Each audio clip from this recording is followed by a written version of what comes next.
लोकसभा चुनाव का जब रिजल्ट आएगा 4 जून को, तो इस बार भी अच्छे उम्मीदवार आने की उम्मीद कम है।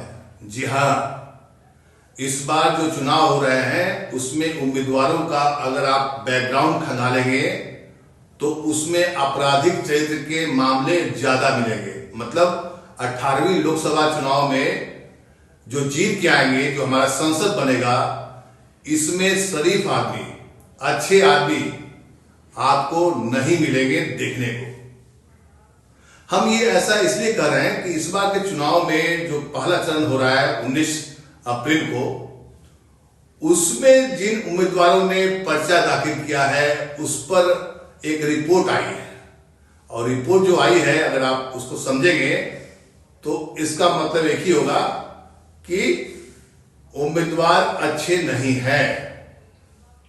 एडीआर और नेशनल इलेक्शन वॉच की एक रिपोर्ट बताती है कि लोकसभा चुनाव के पहले चरण में जो 19 अप्रैल को होने वाला है, 161 उम्मीदवारों ने अपने खिलाफ गंभीर अपराध होने का मामला बताया है अपने एफिडेविट में। और इनमें से 18 ऐसे नेता हैं जिन पर महिलाओं के खिलाफ अपराध के आरोप हैं और 35 ऐसे नेता हैं जिन पर हेट स्पीच, मतलब घृणा फैलाने वाला भाषण देने का आरोप है। ये पहले चरण की मैं आपको रिपोर्ट बता रहा हूं। सोचिए, अभी 7 चरण के चुनाव होने बाकी है।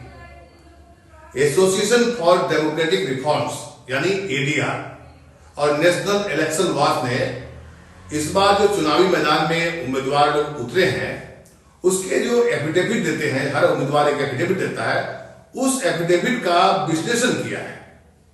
और जो विश्लेषण से जो रिपोर्ट आई है वो बहुत ही चौंकाने वाले हैं, बहुत निराशाजनक है।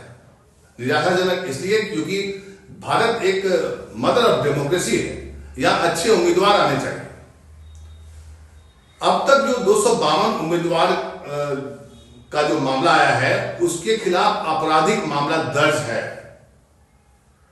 और 7 उम्मीदवार ऐसे हैं जिन पर हत्या और 19 ऐसे उम्मीदवार हैं जिन पर हत्या के आरोप शामिल है।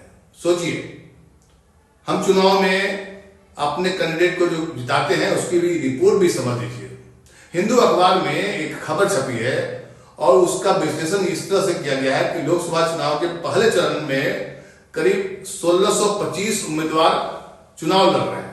उनमें से 1618 उम्मीदवारों का एक डाटा विश्लेषण के आधार पर यह रिपोर्ट आई है।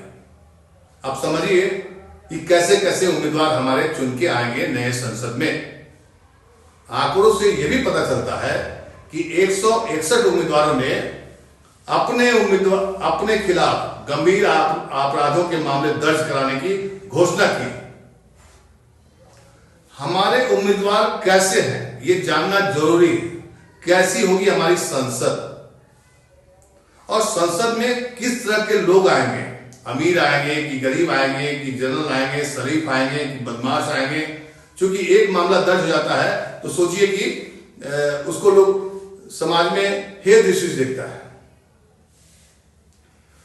अब कई ऐसे मामले हैं, अगर आप पूरे डाटा समझना चाहते हैं, विश्लेषण जानना चाहते हैं, तो आप एडीआर उसकी वेबसाइट पर जाइए और नेशनल इलेक्शन वॉच, उन्होंने पूरी एक रिपोर्ट छापी और ये रिपोर्ट कोई अच्छी रिपोर्ट नहीं है। अब आप पॉलिटिकल पार्टी की बात करें तो राष्ट्रीय जनता दल के सभी 4 उम्मीदवार जो इस बार हैं, उनके खिलाफ आपराधिक मामले दर्ज है। आरजेडी बिहार की प्रमुख पार्टी, और इस मामले में सबसे कम दावेदार जो पार्टी है उसमें सिर्फ बसपा है, मायावती की बहुजन समाजवादी पार्टी। उसने उम्मीदवार जो खड़ा किया है, 86 उम्मीदवारों में से 11 यानी 13% पर आपराधिक मामले हैं। मतलब सबसे कम आपराधिक मामले दर्ज हैं जो इस बार जो नया कैंडिडेट खड़ा किया है बीएसपी ने। ये समझना बहुत जरूरी है कि कौन सी पार्टी कैसे उम्मीदवारों को चुनाव लड़ा रही है। अब आप इसकी प्रॉपर्टी देखें, उम्मीदवारों की प्रॉपर्टी कितनी है, तो पहले चरण में 450 करोड़पति ऐसे हैं, 450 करोड़पति जिनकी कुल संपत्ति 1 करोड़ से अधिक है। 450 उम्मीदवार ऐसे हैं जिनकी संपत्ति 1 करोड़ से अधिक है। और इसमें सबसे ज्यादा कौन है? भाजपा, 69 उम्मीदवार भाजपा से। और दूसरे नंबर पर आता है कांग्रेस 49, फिर अन्ना द्रमुक 35, द्रमुक से 21 और बसपा से 18 ऐसे उम्मीदवार हैं जो करोड़पति। तृणमूल और राजद से 4 उम्मीदवारों के पास 1 करोड़ से अधिक की संपत्ति है। यह है उम्मीदवारों का एक छोटा सा विश्लेषण, जो पहले चरण के चुनाव में जिन उम्मीदवारों ने जो पर्चा दाखिल किया है उसके एफिडेविट के आधार पर ये बातें आपके सामने रख रहा हूं।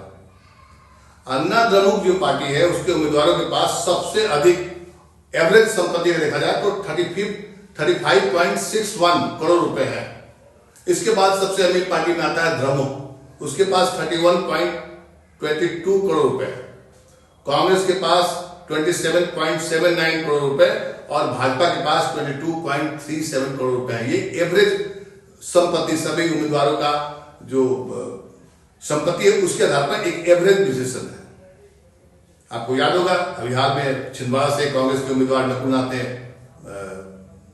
अपना नामांकन दाखिल किया था। उनके पास कुल संपत्ति कितनी है? 716 करोड़ 94 लाख नकुल नाथ उनके पास संपत्ति है। सबसे अमीर अभी तक के उम्मीदवारों में उनका नाम आया है।